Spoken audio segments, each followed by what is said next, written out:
एक संगीतमय गधा। गांव में रहने वाले एक धोबी के पास उद्धत नामक एक गधा डोंकी था। धोबी गधे से काम तो दिन भर लेता, किंतु खाने को कुछ नहीं देता था। हाँ, रात्रि के पहर वह उसे खुला अवश्य छोड़ देता था ताकि इधर उधर घूमकर वह कुछ खा सके। गधा रात भर खाने की तलाश में भटकता रहता और धोबी की मार के डर से सुबह सुबह घर वापस आ जाया करता था। एक रात खाने के लिए भटकते भटकते गधे की भेंट एक सियार से हो गई। सियार ने गधे से पूछा, मित्र, इतनी रात गए कहाँ भटक रहे हो? सियार के इस प्रश्न पर गधा उदास हो गया। उसने सियार को अपने व्यथा सुनाई। मित्र, मैं दिन भर अपनी पीठ पर कपड़े लादकर घूमता हूँ। दिन भर की मेहनत के बाद भी धोबी मुझे खाने को कुछ नहीं देता, इसलिए मैं रात में खाने की तलाश में निकलता हूँ। आज मेरी किस्मत खराब है, मुझे खाने को कुछ भी नसीब नहीं हुआ। मैं इस जीवन से तंग आ चुका हूँ। गधे की व्यथा सुनकर सियार को तरस आ गया। वह उसे सब्जियों के एक खेत में ले गया। ढेर सारी सब्जियां देखकर गधा बहुत खुश हुआ। उसने वहां पेट भरकर सब्जियां खाए और सियार को धन्यवाद देकर वापस धोबी के पास आ गया। उस दिन के बाद से गधा और सियार रात में सब्जियों के उस खेत में मिलने लगे। गधा शक्कर, ककड़ी, गोभी, मूली, शलजम जैसी कई सब्जियों का स्वाद लेता। धीरे धीरे उसका शरीर भरने लगा और वह मोटा ताजा हो गया। अब वह अपना डैक भूलकर मजे में रहने लगा। एक रात पेट भर सब्जियां खाने के बाद गधे मदमस्त हो गया। वह स्वयं को संगीत का बहुत बड़ा ज्ञाता समझता था। उसका मन गाना गाने मचल उठा।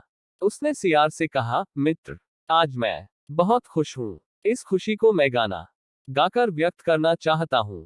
तुम बताओ कि मैं कौन सा आलाप लूं? गधे की बात सुनकर सियार बोला, मित्र, क्या तुम भूल गए कि हम यहाँ चोरी छुपे घुसे हैं?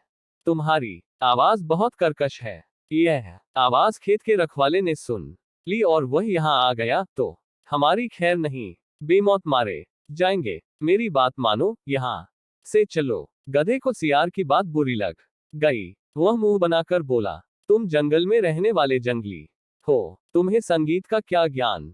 मैं संगीत के सातों सुरों का ज्ञाता हूँ। तुम अज्ञानी मेरी आवाज को कर्कश कैसे कह सकते हो? मैं अभी सिद्ध करता हूँ कि मेरी आवाज कितनी मधुर है। सियार समझ गया कि गधे को समझाना असंभव है। वह बोला, मुझे क्षमा कर दो मित्र, मैं तुम्हारे संगीत के ज्ञान को समझ नहीं पाया। तुम यहाँ गाना गाओ, मैं बाहर खड़ा होकर रखवाली करता हूँ। खतरा भांप कर मैं तुम्हें आगाह कर दूंगा। इतना कहकर सियार बाहर जाकर एक पेड़ के पीछे छुप गया। गधा खेत के बीचों बीच खड़ा होकर अपनी कर्कश आवाज में रेंकने लगा। उसके रेंकने की आवाज जब खेत के रखवाले के कानों में पड़ी तो वह भागा भागा खेत की ओर आने लगा।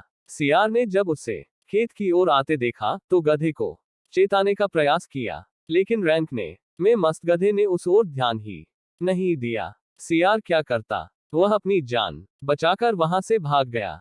इधर खेत के रखवाले ने जब गधे को अपने खेत में रेंकते हुए देखा तो उसे दबोचकर उसकी जमकर धुनाई की। गधे के संगीत का भूत उतर गया और वह पछताने लगा कि उसने अपने मित्र सियार की बात क्यों नहीं मानी। सीख, अपने अभिमान में मित्र के उचित परामर्श को न मानना संकट को बुलावा देना है। अच्छा लगे तो लाइक और सब्सक्राइब जरूर करें तथा शेयर भी करें। राम मिलन कहानी R1।